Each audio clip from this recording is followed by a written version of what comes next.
अस्सलाम वालेकुम, this is accounting of first year and chapter number 5 पेटी कैश बुक। प्रीवियस टॉपिक जो था वो कैश बुक का था, जिसमें हम रिसिप्ट एंड पेमेंट्स की बात करते हैं, जो मेजर पेमेंट्स एंड रिसिप्ट होती हैं, ठीक है।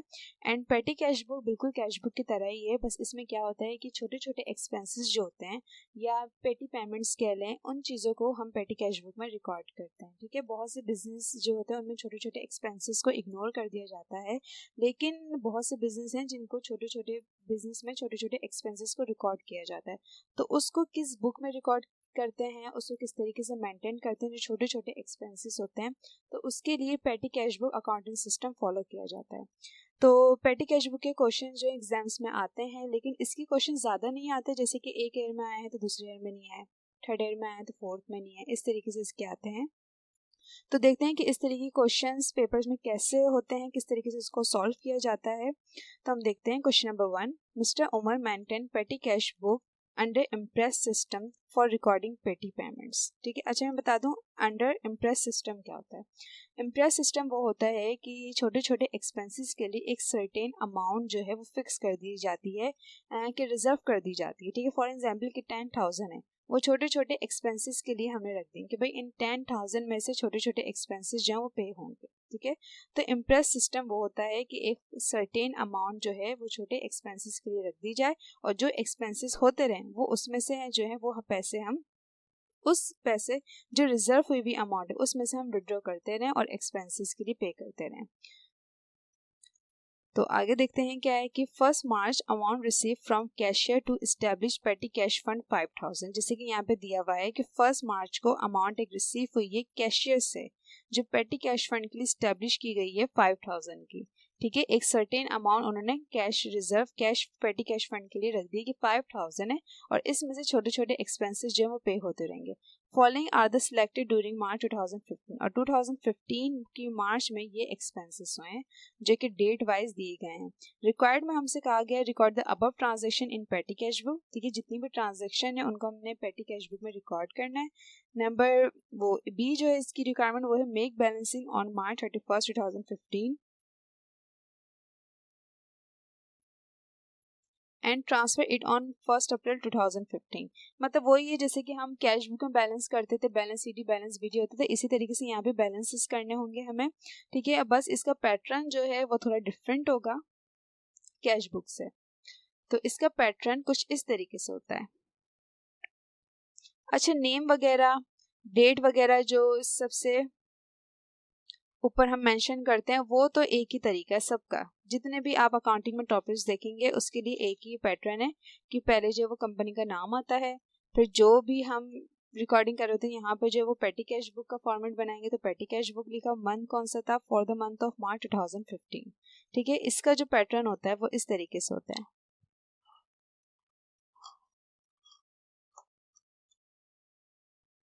ये देख सकते हैं आप, पहला कॉलम जो ड्रॉ होगा वो रिसिप्ट का होगा जो कि डेबिट, सेकंड कॉलम होगा डेट का, थर्ड कॉलम होगा पर्टिकुलर, उसके बाद वाउचर नंबर अगर कोई है, यहाँ पे टोटल क्रेडिट जितने भी एक्सपेंसेस होंगे उनकी टोटल अमाउंट आएगी यहाँ पर, ठीक है।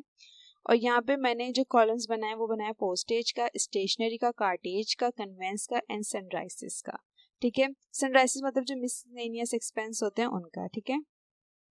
तो ये कुछ हमने कॉलम्स बनाने, ये कॉलम्स जो हैं वो क्वेश्चन को देख के बनाने होते हैं कि जितने भी क्वेश्चंस में जो एक्सपेंसेस दिए गए हैं उनके लिए हमें यहाँ पे कितने कॉलम्स बनाने चाहिए कि वो जो एक्सपेंसेस होंगे उनकी अमाउंट जो है वो 1 बाय 1 हम कॉलम्स में रखते रहेंगे। जो पोस्टेज की अमाउंट होगी वो पोस्टेज में रखते रहेंगे, जो स्टेशनरी का एक्सपेंस होगा उसकी अमाउंट स्टेशनरी में आएगी, जिसकी अमाउंट कार्टेज की होगी उसके कार्टेज की कॉलम में आती रहेगी, कन्वेंस की कोई एक्सपेंसेस होगा तो कन्वेंस के कॉलम में आएगा, और सनराइजेस या मिसलेनियस एक्सपेंस होता है उसी कोई एक्सपेंस होगा, जैसे उसी कोई अमाउंट है तो वो इस कॉलम में आएगी, ठीक है। तो हम 1 बाय 1 जो है वो एक्सपेंस देखते रहेंगे,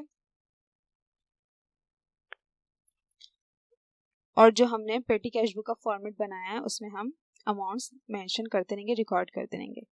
तो 1 मार्च को तो सबसे पहले बताया गया कि amount receive from cashier to establish petty cash fund 5,000, ठीक है। 5,000 का कैश रिजर्व किया है पेटी पेमेंट्स के लिए, जो छोटे छोटे एक्सपेंसेस होते हैं, तो उनको हम उस अमाउंट को हम कहाँ रखते हैं, यहाँ पर, ठीक है।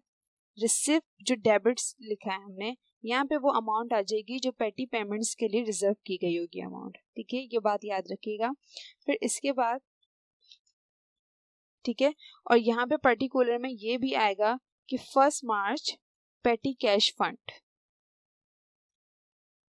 ये देख सकते हैं आप, 1 मार्च पेटी कैश फंड, और ये अमाउंट हमें यहाँ पे लिखनी है। ठीक है, पर्टिकुलर में नाम लिखना है कि ये पेटी कैश फंड है, मतलब छोटे छोटे एक्सपेंसेस के लिए जो कैश जो रिजर्व किया वो है, और डेट डाल देंगे कि 1 मार्च और अमाउंट लिख देंगे यहाँ पर।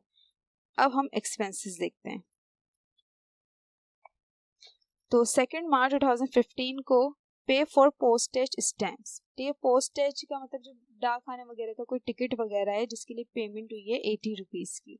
ठीक है, तो यहाँ पर हमने पोस्ट आज का जो है वो एक कॉलम बनाया था यहाँ पे, तो हम लिख देंगे 2 मार्च को पोस्टाज स्टैम्प के लिए 80 रुपीज गए, तो पोस्टाज के कॉलम में आ गए 80 रुपीज। और टोटल साइड पे हमने यहाँ ये वाली अमाउंट जो है वो हमें अभी नहीं लिखनी। ठीक है, जब ये सारे एक्सपेंसेस के अमाउंट हम 1 बाय 1 कॉलम्स में लिख लेंगे, इसके बाद फिर ये टोटल अमाउंट्स आएंगे, और ये किस तरीके से आएंगी मैं बताऊंगी आप लोग को आगे। ठीक है, तो 2 मार्च को पोस्टाज स्टैम्प के लिए 80 रुपीज की पे हुआ है, तो यहाँ पे हमने पोस्टाज के कॉलम में 80 रुपीज लिख दिए।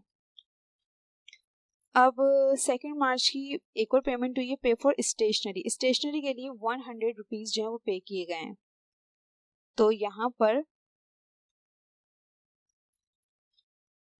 2 मार्च स्टेशनरी 100 रुपीज हमने स्टेशनरी में लिख देना है। फिर 3 मार्च को पे फॉर कार्टेज 40 रुपीज, तो एज इट इज हमने 3 मार्च कार्टेज 40 रुपीज हमने कार्टेज की कॉलम में लिख देना है। फिर 3 मार्च को pay for postage stamp 60 rupees, again postage stamp के लिए 60 रुपीज की पेमेंट हुई है।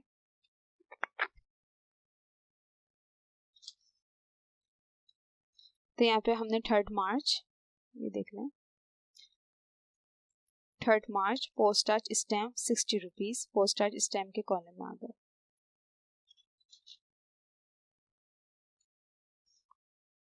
फिर 8 मार्च को पे फॉर पेपर, पेपर की कोई पेमेंट हुई, कोई पेपर ऑफिस वगैरह के लिए किसी पेपर वगैरह की नीड होगी जो कि परचेज किया है, और उसके लिए 10 रुपीज की पेमेंट हुई है।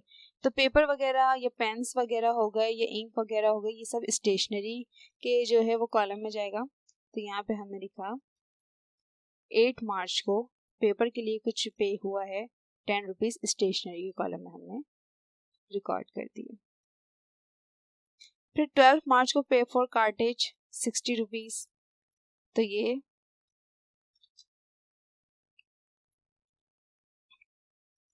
12 मार्च कार्टेज 60 रुपीज हमने कार्टेज के कॉलम में लिख दिए।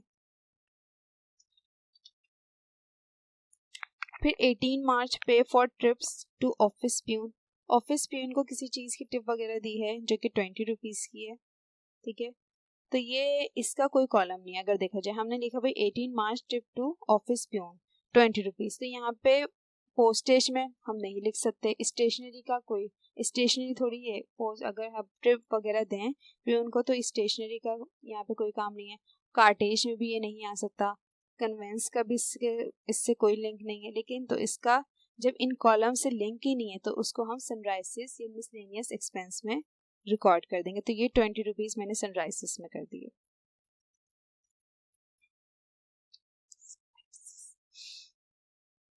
फिर 23 मार्च को pay for ink and nibs के लिए 40 रुपीज की पेमेंट हुई है। तो इंक वगैरह निब ये इसका लिंक जो है वो स्टेशनरी से, इसलिए हमने 23 March ink and nibs 40 rupees stationery के कॉलम में लिख दिए। फिर 25 मार्च को pay for tiffin to office peon 60 rupees, ये भी ऑफिस प्यून को टिफिन वगैरह की पेमेंट हुई है। तो यहाँ पर हमने लिखा 25 March tiffin to office peon 60 rupees, ये भी सनराइजेस में हमने रिकॉर्ड कर दी 60 रुपीज, क्योंकि इन कॉलम से इसका कोई लिंक नहीं है।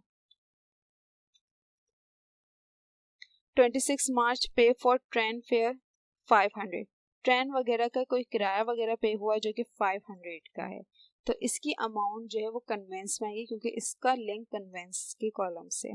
तो 26 मार्च ट्रेन फेयर और ये 500 हमने कन्वेंस के कॉलम में रिकॉर्ड कर दिए।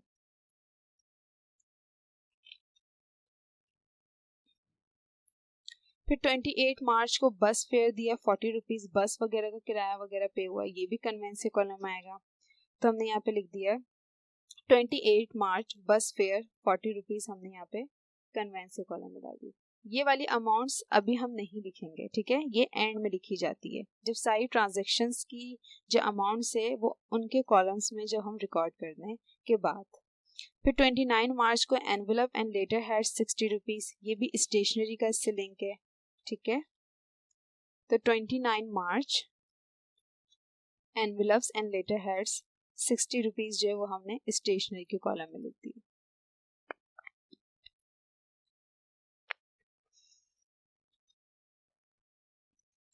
इसके बाद 30 मार्च को प्रिंटिंग एड्रेस ऑन अबव 40, कोई एड्रेस वगैरह प्रिंट हुआ है, ठीक है।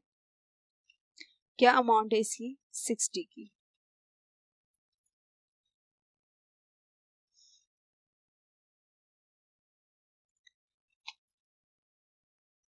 प्रिंटिंग वगैरह एड्रेस जो प्रिंट हुआ है एड्रेस वो 40 रुपीज़, इसकी अमाउंट है 40।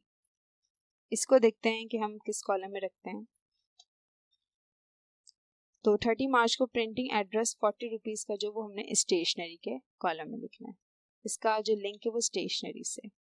फिर 31 मार्च को taxi fare to manager 100, taxi का कोई किराया वगैरह पे हुआ है 100 का, तो यहाँ पे हमने 31 मार्च, ठीक है, डेट हम लाजमन डालनी है हमें 31 मार्च, टैक्सी फेयर 100 हमने कन्वेंस के कॉलम में लिख देना है, ठीक है।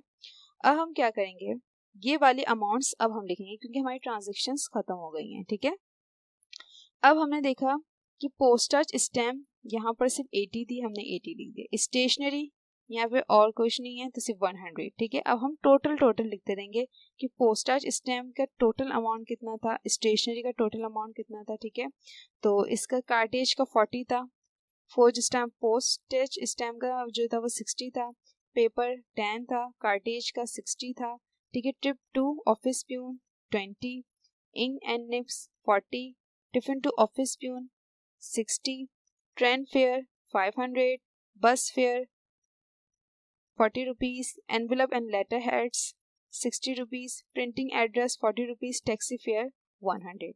अब हम तमाम अमाउंट्स को प्लस कर लेंगे, मतलब तमाम जो कॉलम्स हमने बनाए उनको हम प्लस कर लेंगे।